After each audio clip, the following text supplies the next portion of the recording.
Product आहे वाईट येत आहे ना, तर ते सगळ्यात जास्त सेल केलं जातं. तुम्ही कितीला खरेदी करायचं असेल तर सगळ्यात मेन म्हणजे 80% काय आहे तर रॉ मटेरियल म्हणजे जे तुम्ही खरेदी करताय ते कमी कॉस्टिंग घेतलं पाहिजे.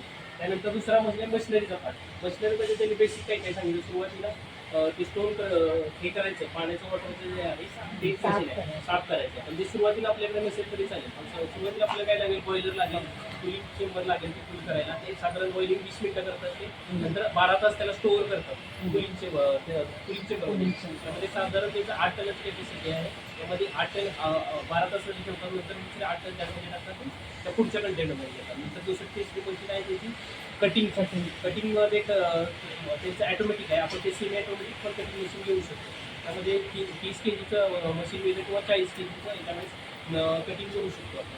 कटिंग झाल्यानंतर पुढे स्पोर्टिंगला जातं. तर स्पोर्टिंगमध्ये त्यांचं म्हणणं आहे की तुम्ही नवीन मशिनरी घेत असाल तर मॅन्युअल घ्या, ॲटोमॅटिक कडे जाऊ नका, कारण त्याची कॉस्टिंग जास्त आहे. तर मॅन्युअल जर आपण ती कॉस्टिंग घेत असेल ना कुकिंग करायचं तर माणसं लावतो आपण लेबर. आपल्याला मॅनेज झालं पाहिजे. म्हणजे महिला आपण दिली तर तिने तेवढं काम केलं पाहिजे. मग ते कॅल्क्युलेट करून आपल्या एंड प्रोडक्टमध्ये ते कॉस्टिंग वाढणार आहे. म्हणजे एकतर पहिलं वाटलं रॉ मटेरियलचं खरेदी, ट्रान्सपोर्टेशन, त्यांच्या इथं स्टोरेज आलं, किती दिवस मारायला तेवढं सगळं कॉस्टिंग वाढलं. नंतर बॉइलिंगचा खर्च वाढला. तुम्ही बॉयलरला जळण येणार किंवा तिथे लेबर लागणार टाकायला, ते बाहेर काढून कुलिंग करायला जो लेबर लागणार, कटिंग करायला लेबर लागणार, कुकिंग करायला लेबर लागणार. तेवढं सगळ्याला लेबरची कॉस्ट ती तुमच्या एंड प्रोडक्टमध्ये जाणार आहे. त्यानंतर जे मशीन घेतलं ते मेंटेनन्सचा विषय आहे. तर तुमचं म्हणणं आहे की त्याचं फिलिंग झाल्यानंतर ना जेव्हा आपण कलर सॉर्टेज करतो, कलर सॉर्टेडची मशीन मिळत असेल म्हणजे 140, 300 ते कलर सॉर्टेडचं मशीन आणि ग्रेड वाईजचं मशीन.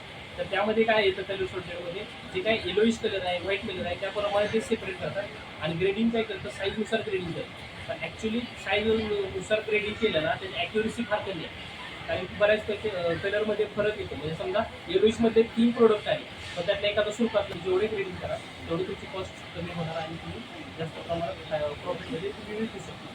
तर हे सगळं मॅन्युअल करण्यासाठी जे काय ओनर असतील किंवा FPCचे मेंबर असतील त्यांनी स्वतः स्किलफुली हे काम केलं पाहिजे.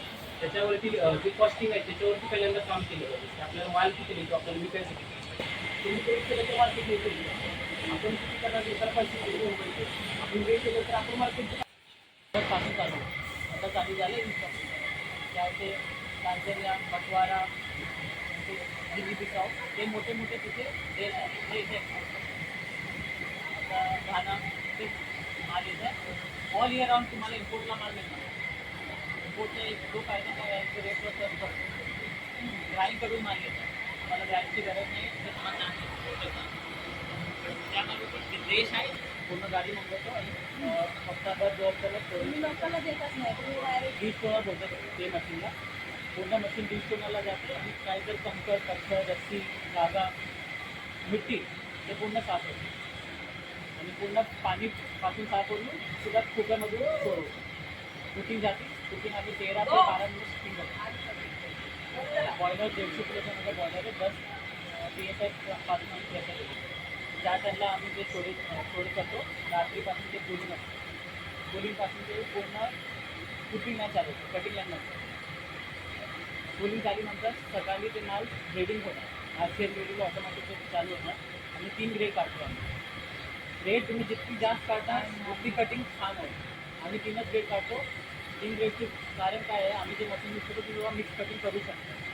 मिक्स कटिंग करतो आणि ABC 3 ग्रेड काढतो. मोठा, मीडियम आणि इम्पोर्ट आहे.